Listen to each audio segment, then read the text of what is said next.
오늘 성령 강림 주일에 함께 은혜 받고자 하는 하나님의 말씀은 신약 성경 요한복음 16장 5절에서 11절 말씀이 되겠습니다. 지금 내가 나를 보내신 이에게로 가는데 너희 중에서 나더러 어디로 가는지 묻는 자가 없고 도리어 내가 이 말을 함으로 너희 마음에 근심이 가득하였도다. 그러나 내가 너희에게 실상을 말하노니 내가 떠나가는 것이 너희에게 유익이라. 내가 떠나가지 아니하면 보혜사가 너희에게로 오시지 아니할 것이요 가면 내가 그를 너희에게로 보내리니 그가 와서 죄에 대하여 의에 대하여 심판에 대하여 세상을 책망하시리라. 죄에 대하여라 하면 그들이 나를 믿지 아니하며 의에 대하여라 하면 내가 아버지께로 가니 너희가 다시 나를 보지 못하며 심판에 대하여라 하면 이 세상 임금이 심판을 받았습니다. 아멘. 오늘은 성령 강림 주일입니다. 우리 기독교 절기 중에 우리가 성탄절, 부활절, 성령 강림절 이 세 절기는 참 예수 그리스도를 중심으로 우리가 행해진 절기들이죠. 예수님께서 이 땅에 육신의 몸을 입고 탄생하신 성탄절, 예수님 십자가에 못 박혀 죽으셨다가 3일 만에 다시 부활하신 부활절, 이제 예수님이 이 땅에서 모든 사역을 마치시고 하늘나라에 승천하신 이후 이제 하나님 아버지께 성령을 받아서 예수 믿는 자들에게 성령을 부어주신 성령 강림절, 바로 이 세 절기는 예수님을 중심으로 이루어진 절기라고 우리가 말씀드릴 수가 있습니다. 오늘 본문 말씀을 살펴보면 우리 예수님께서 내가 떠나가는 것이 너희에게 유익이라, 이런 말씀이 본문에 있어서 제가 제목의 말씀을 내가 떠나가는 것이 너희에게 유익이라, 이러한 제목으로 함께 은혜를 받고자 합니다. 우리 기독교에서 생각하는 것은 참 다른 믿지 않는 세상 사람들이 볼 때는 좀 이해가 안 되는 부분들이 있죠. 예수님께서 예언적인 말씀을 하십니다. 내가 십자가에 못 박혀 죽을 것이다. 그러나 3일 만에 살아날 것이다. 이 말씀을 자주 하셨어요. 이 말씀을 들을 때마다 제자들은 마음에 근심이 있었어요. 아니, 예수님이 죽는다니, 그냥 죽는 것도 아니고 십자가에 못 박혀 죽는다니, 이런 말씀을 자주 하세요. 그래서 제자들이 마음에 근심이 많이 생겼어요. 왜 죽어야 합니까? 죽은 후에 부활한다고 하는 사실보다는 죽는다는 것이 제자들에게는 그것 때문에 근심이 되는 거예요.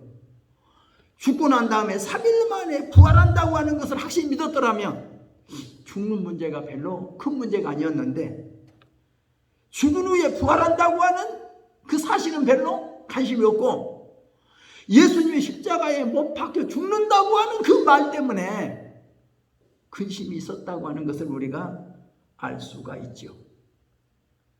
사실 십자가에 못 박혀 죽는다는 것보다는 죽은 후에 3일 만에 내가 부활한다 하는 말씀과 같이 더불어 그 말씀을 들었더라면 죽는다는 것 때문에 근심할 것이 아니라 죽고 난 다음에 부활한다고 하는 그 놀라운 기적의 사건이 있다는 것을 저들이 미리 알았더라면, 믿었더라면 그렇게 마음에 큰 근심이 없었을 것이라 생각합니다. 또 요한복음 14장에 보면 예수님께서 너희는 마음에 근심하지 말라. 하나님을 믿으니 또 나를 믿으라. 왜 그래요? 예수님이 내가 이 세상을 떠나간다고 말씀하시거든요. 내가 이 세상을 떠나 아버지께로 돌아갈 것이다. 나는 하나님 아버지께로부터 이 땅에 왔지만 다시 하나님 아버지께로 내가 돌아갈 것이다. 이렇게 예수님이 말씀을 하니까 예수님이 그 말씀이 떠나간다고 하니까 저들의 마음에 근심이 있어요. 떠나간다니까. 예수님이 우리와 더불어 항상 같이 살면 좋겠는데 우리를 떠나간다니. 그래서 마음에 근심이 있어. 예수님 마음에 근심하지 말아라.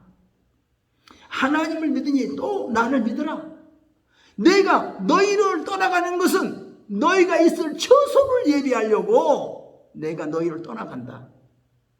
내가 가서 너희가 살 수 있는 처소를 예비하면 내가 다시 와서 너희를 내게로 영접하여 나 있는 곳에서 너희도 나와 더불어 살도록 하겠다.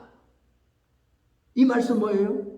내가 너희를 떠나 하나님 아버지께로 다시 돌아가면 너희가 살 수 있는 천국을 내가 준비하겠다. 다 준비하면 내가 너희를 데리러 내가 이 땅에 다시 오마. 놀라운 소망의 약속을 하신 겁니다. 또 오늘 본문에는 어떤 약속입니까? 내가 너희를 떠나간다. 떠나간다는 말 속에 저들이 마음에 섭섭하잖아요. 내가 너희를 떠나가는 것이 너희 유익이라는 거예요. 내가 너희에게 실상을 말해주는데 내가 너희를 떠나가는 것이 너희에게 유익이다. 내가 너희를 떠나가지 아니하면 보혜사 성령님이 너희에게 오시지 않지만 내가 너희를 떠나가면 보혜사 성령님이 너희 가운데 오실 것이다. 너희와 영원토록 함께 계실 것이다. 이런 아주 약속을 해주셨다는 것을 오늘 우리는 본문을 통해서 우리가 알 수가 있습니다. 오늘 7절에서 이렇게 말씀하고 있죠. 내가 너희를 떠나가는 것이 너희 유익이다. 예수님은 하나님의 아들로서 인간의 육신의 몸을 입고 이 땅에 오셨습니다. 오신 목적이 뭡니까? 인간들을 죄에서 구원해 주시려고, 인간을 죽음에서 구원해 주시려고, 아니 인간을 대신하여 십자가에 못 박혀 죽으시려고 예수님 땅에 오신 겁니다. 예수님 이 땅에 오신 목적이 뭐예요? 온 인류를 죄에서 구원해 주시려고, 죄로 말미암아 온 인류가 죽게 된 것을 죽음에서 구원해 주시려고 우리 인간을 내 죄악을 담당하시고 인간의 죽음을 담당하셔서 십자가에서 우리 대신 형벌을 받아주셨다는 거죠. 그리고 나서 3일 만에 다시 부활하신다고 하는 이 놀라운 약속, 이 놀라운 말씀을 예언으로 하셨다는 것을 우리가 알 수가 있습니다. 그러니까 예수님은 이 땅에 오시는 것만 중요한 것이 아니라 오셔서 십자가에 못 박혀 죽으셔야 합니다. 온 인류를 대신하여, 인간의 죄를 대신하여, 인간의 죽음을 대신하여 예수님이 우리 인간의 죄 짐을 져주시고 인간의 대신 죽음을 맛보시고 인간이 다시 살아난다고 하는 그 부활의 사실을 우리에게 알려주려고, 부활의 소망을 알려주려고 예수님은 십자가의 고난과 죽음과 부활을 우리 앞에 보여주신 겁니다. 이게 우리가 예수님을 믿는 믿음이고 소망이죠. 그러니까 우리는 예수님이 이 땅에 오신 목적을 압니다. 예수님이 이 땅에 오셔서 십자가에 못 박혀 죽으신 것을 압니다. 또 다시 부활하신 것도 우리가 알고 있습니다. 이게 뭡니까? 우리도 죽으면 영원히 죽어 없어지는 것이 아니고, 우리도 죽어도 다시 사는 것과 우리도 죽어도 다시 산다는 부활의 소망, 다시 산다는 그 믿음 가지고 있습니다. 예, 예수님이 죽으셨다가 다시 살아난 것처럼 우리도 죽었다가 다시 살아난다는 거죠. 이게 성경에서 우리에게 주신 약속이고, 우리에게 예수님이 이것을, 이런 모습을 보여주셨어요. 예수님이 죽으셨다가 살아나셨어요. 우리에게도 말씀했어요. 너희도 죽어도, 나를 믿는 자는 죽어도 살겠고, 예수를 믿는 자는 죽어도 산다는 겁니다. 이게 예수님이 우리에게 약속하신 예언의 말씀이에요. 예수 믿는 사람들이 모두가 이 땅에 살다가 죽어도 다 다시 살아납니다. 이게 성경이 하신 약속이죠. 예수님이 2000년 전에 이 땅에 오셔서 천국 복음을 전해주셨어요. 천국 복음이 예수님이 계셨던 이스라엘 땅, 예루살렘, 유대, 사마리아만 그 복음이 전해지고 그곳에서 머물기를 원치 않으셨어요. 예수님은 전했던 천국 복음, 예수님은 천국 복음을 이 땅에 계실 때는 예수님을 따르는 소수의 무리들에게 천국 복음을 전했어요. 12사도를 중심으로, 또 예수님을 따르는 수많은 유대인들을 중심으로 천국 복음을 전해 주셨어요. 그러나 그 복음이 이스라엘 나라 국경 안에서만 머물기를 원치 않으셨어요. 이 복음이 예루살렘과 온 유대와 사마리아와 땅끝까지 이 복음이 증거되기를 예수님은 원하셨어요. 이 복음을 증거할 증인들을 예수님은 원하셨어요. 근데 그 증인들이 될 자격이 누구냐? 어떤 사람이냐? 그들에게는 성령의 권능을 받아야 된다는 거예요. 땅끝까지 복음을 증거할 사람은 성령의 권능을 입지 않고는 그 복음을 증거할 수 없다는 거예요.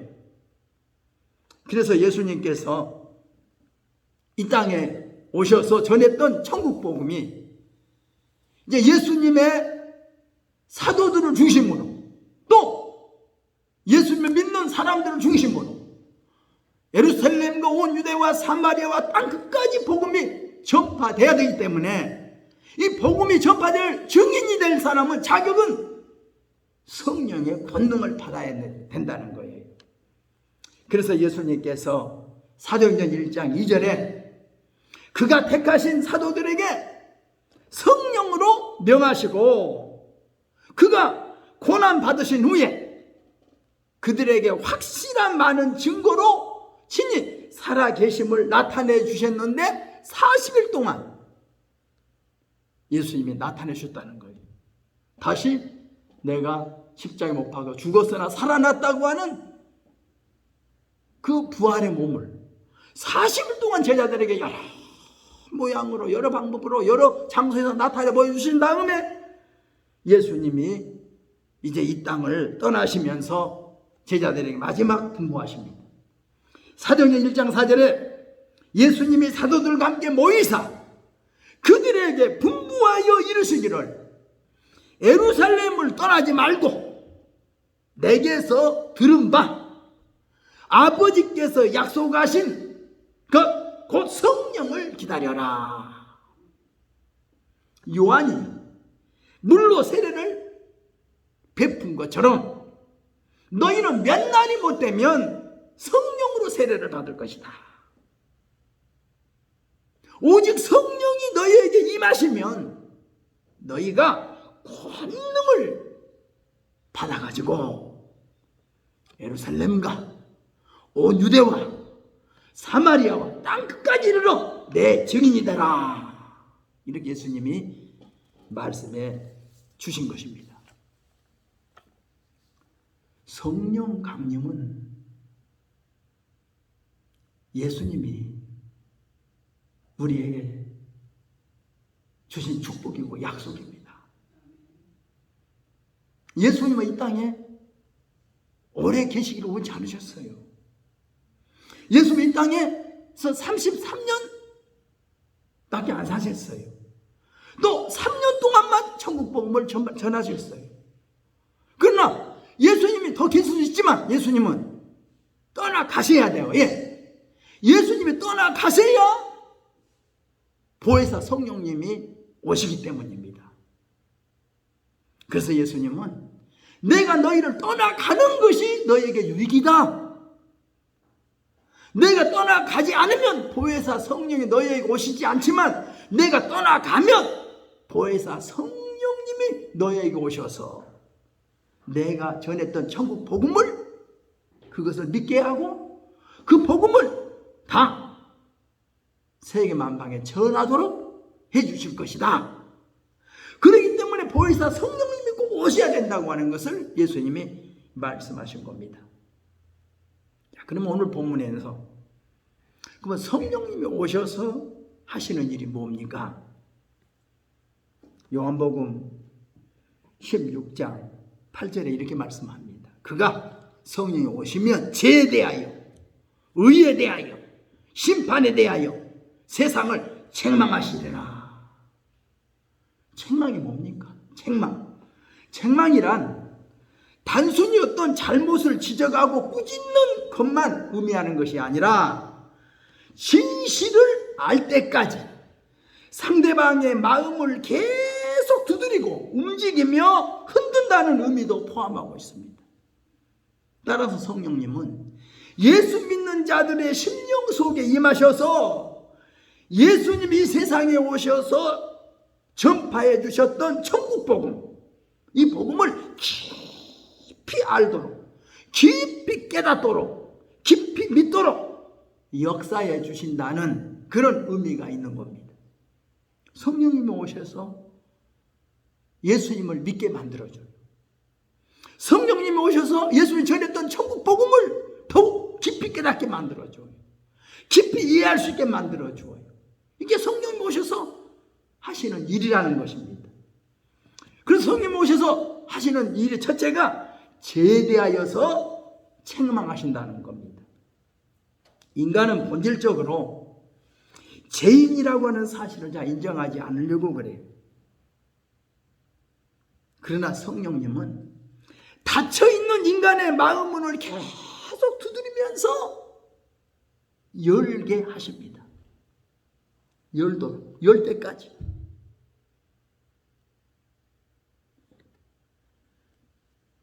사람들이 마음이 너무 강팍해. 마음문을 열지 않아. 자기가 죄인이라고 인정하지 않아. 자기는 죄 없다고 하는 거예요. 그래서 요한계시록 3장 20절에 보면 이렇게 말씀합니다. 볼지어다 내가 문 밖에 서서 두드리노니 누구든지 내 음성을 듣고 문을 열면 내가 그에게로 들어가 그와 더불어 먹고 그는 나와 더불어 먹으리라. 이렇게 말씀하셨어요.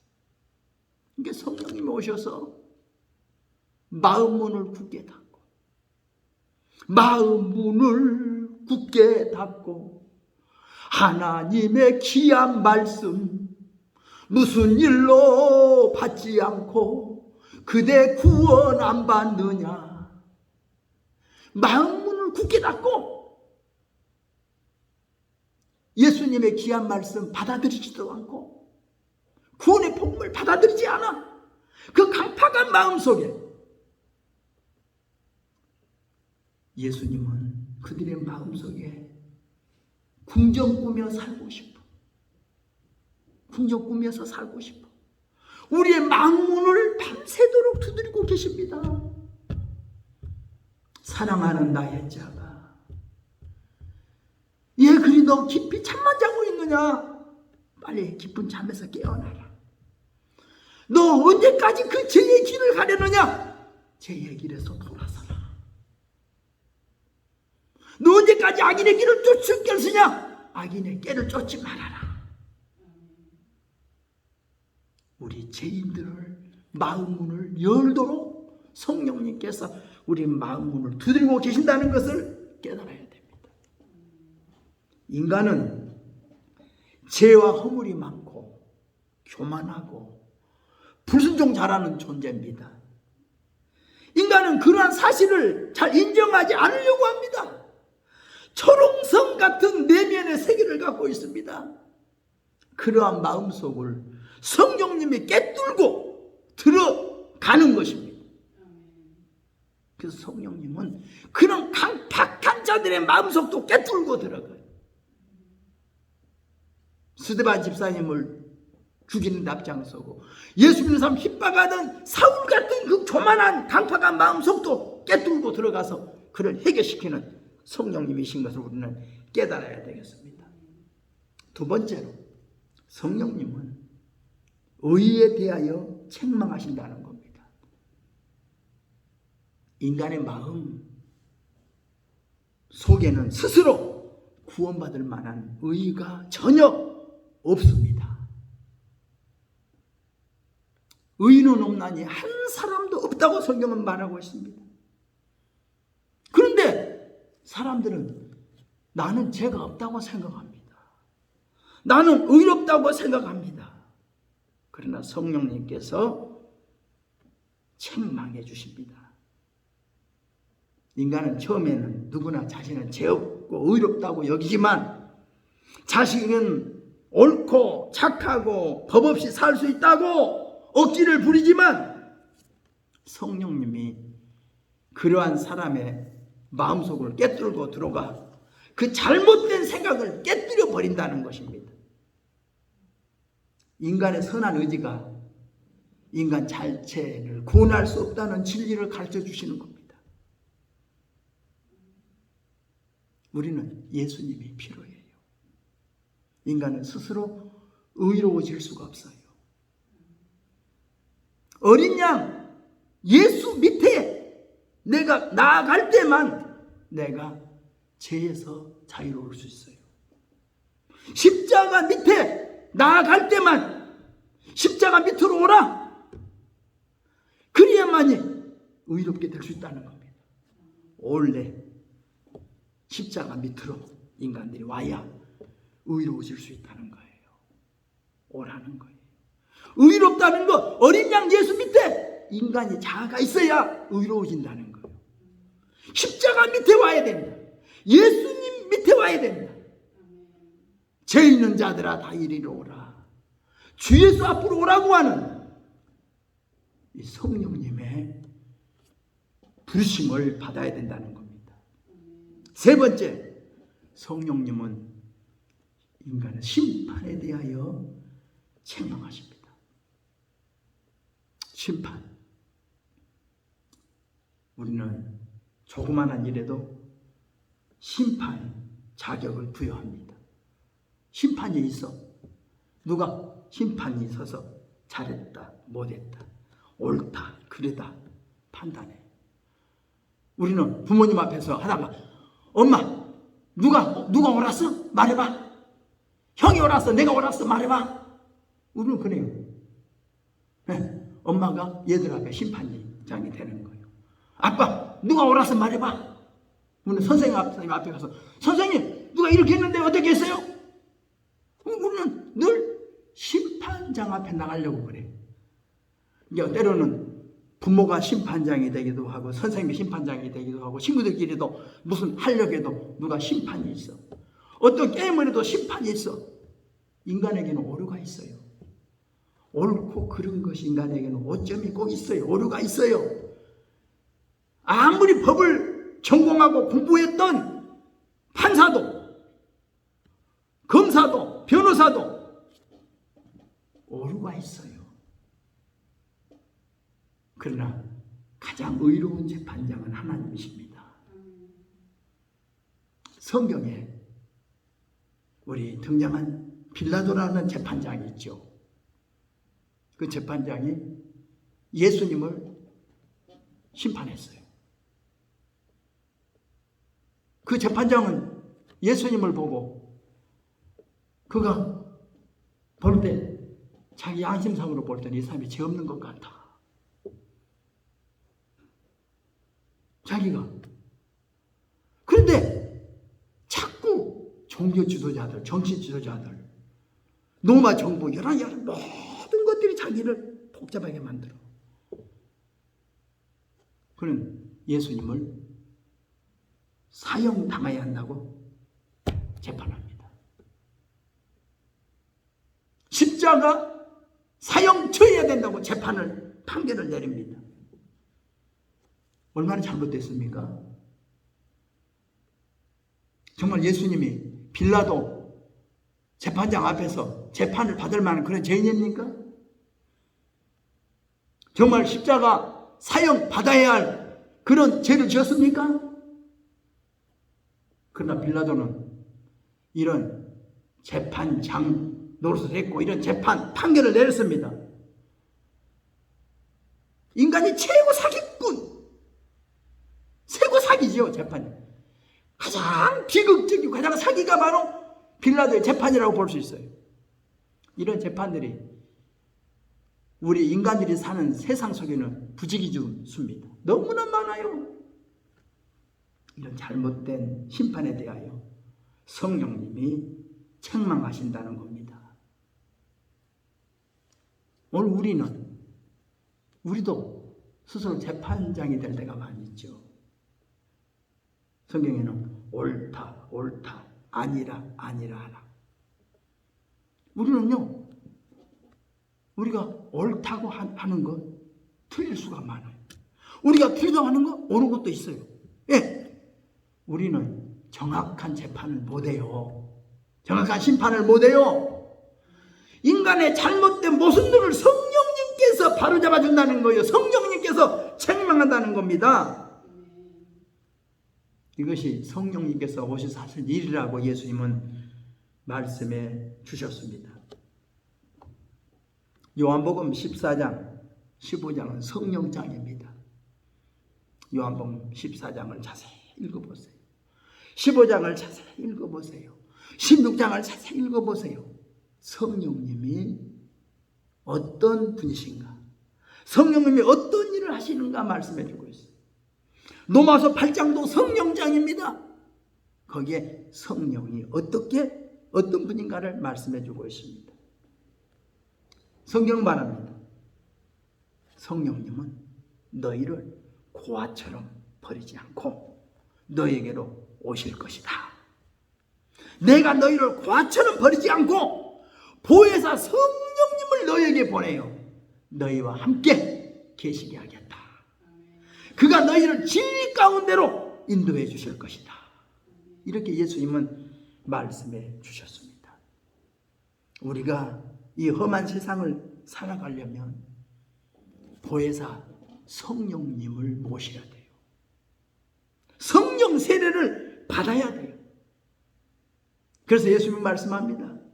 요한은 물로 세례를 베풀었으나 너희는 몇 날이 못 되면 성령으로 세례를 받으리라. 성령을 받으라는 겁니다. 이 성령 받도록 너희는 예루살렘을 떠나지 말고 기도하라는 겁니다. 이 성령이 너에게 임하시면 너희가 권능을 받아가지고 예루살렘과 온 유대와 사마리아와 땅끝까지 이르러 내 증인이 되라. 이런 사명을 부여했다는 것을 우리는 깨달아야 되겠습니다. 그래서 저는 오늘 본문 말씀을 통해서 내가 떠나가는 것이 너희에게 유익이라.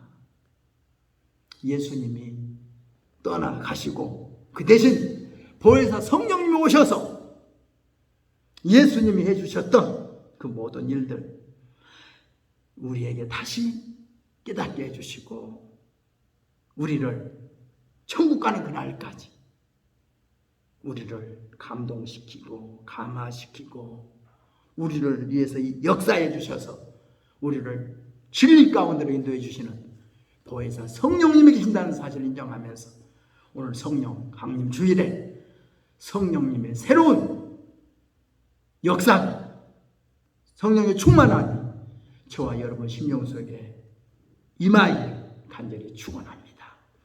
기도하겠습니다. 하나님 아버지 감사합니다.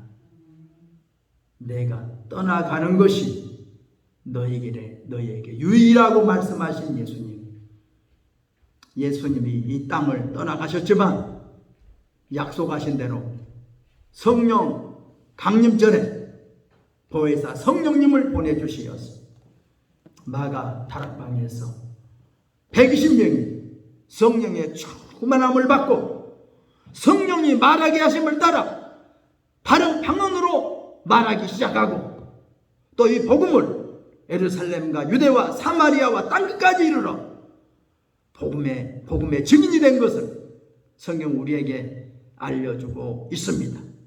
우리도 약속하신 이 성령을 우리가 받아야 합니다. 성령세를 받아야 합니다. 그래야만이 험한 세상을 이기고 죄악을 이기고 마귀를 이기고 살아갈 수 있사오니 성령으로 충만케 하옵소서.